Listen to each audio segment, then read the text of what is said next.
Hello everyone, আসসালামু আলাইকুম। আশা করি যে যেখান থেকে দেখছেন সবাই ভালো আছেন।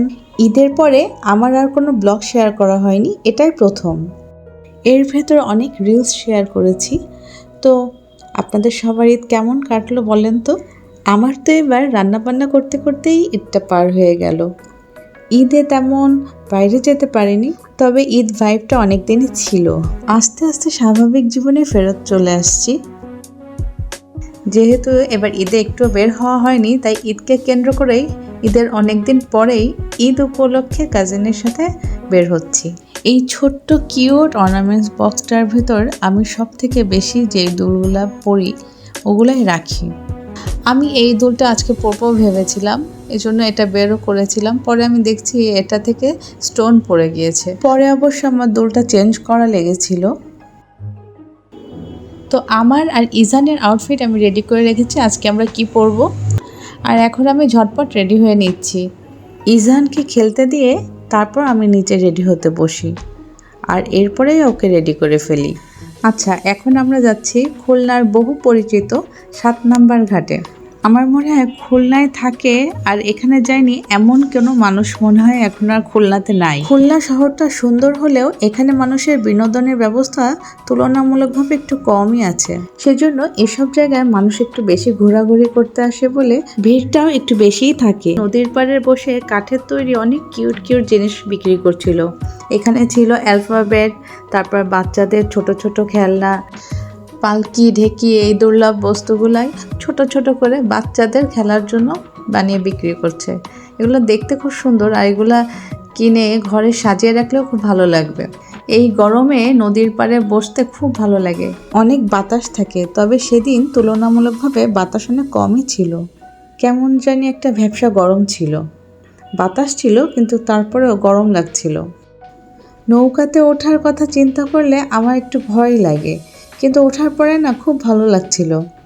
আমি নৌকায় একটু কমই উঠি, কারণ আমার একটু পানি ভয় পাই। নৌকাতে উঠে আমরা খুব এনজয় করছিলাম। ইজানোর কাজিনদের সাথে গল্প করছিল আর আমি আমার কাজিনের সাথে। আমরা কজন ছিলাম বলে আমাদের ছবি তোলারও তেমন কেউ ছিল না।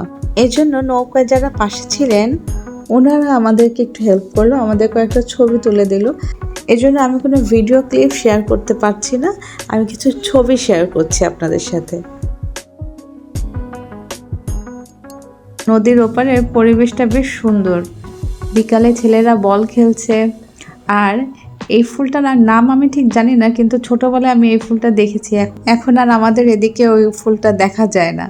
আর এই যে রাজহাঁস, মানে ওই সাইডটা এত সুন্দর নিরিবিলি, এত ভালো লাগছিল থাকতে। ঘুরতে ঘুরতে ঘটি গরমওয়ালা চাচার সাথে দেখা হয়ে গেল, আর বাচ্চা কাচ্চারা এটা খাবে, তো উনি বানাচ্ছিল, আমি একটু ভিডিও ক্লিপ নিলাম। এখানে অনেক মানুষজনই ঘুরতে আসে, জায়গাটা খুবই সুন্দর। আমাদের মতো আরও অনেকেই দেখলাম ঘুরতে এসছে। আমি আগে কখনো এখানে আসিনি, আমার এই ফার্স্ট টাইম।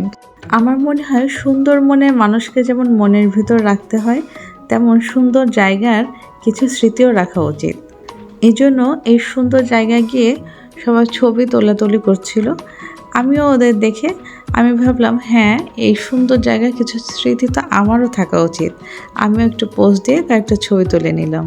জায়গাটার সৌন্দর্যে আমি মুগ্ধ হয়ে আমি ভিডিও করার কথাই ভুলে গিয়েছিলাম, তো অনেক ক্লিপই আমার মিস হয়ে গিয়েছে। যাই হোক, এখন আমরা নিউ মার্কেটের দিকে যাচ্ছি, একটু ঘোরাঘুরি, খাওয়া দাওয়া করব, এই আর কি। আমার কাজিন আমাকে অফার করলো আইস টির জন্য। এটা নাকি এখানকার অনেক ফেমাস। যদিও আমি নিউ মার্কেটের ওখানে অনেক যাই, বাট এটা কখনো টেস্ট করা হয়নি। তো ওর কথা শুনেই আমি একটু টেস্ট করলাম। আমার কাছে তো এটা বেশ মজার লেগেছে। আমি তো পরের দিন ইজানের বাবাকেও নিয়ে গিয়েছি যে চলো আমরা এটা খেয়ে আসি, এটা এত ইয়াম। বিশেষ করে এই গরমে আমরা নৌকা ভ্রমণ করে আসার পরে এত বেশি গরম লাগছিল, আর তারপরে সেই ঠান্ডা ঠান্ডা আইস টি, আমার প্রাণটাই ঠান্ডা হয়ে যাচ্ছিল। আর আপনারা যারা আমার মতোই খুলনায় থেকেও এই টিটা টেস্ট করে দেখেননি, আপনারা অবশ্যই এই আইস টিটা টেস্ট করে দেখবেন। নিউ মার্কেটের পাশে ছোট্ট একটা কার্টে করে এটা বিক্রি করে। তো আজকের ব্লগ কেমন লাগলো আমাকে অবশ্যই কমেন্ট করে জানাবেন। তো আজকের মতো বিদায়, আল্লাহ হাফেজ।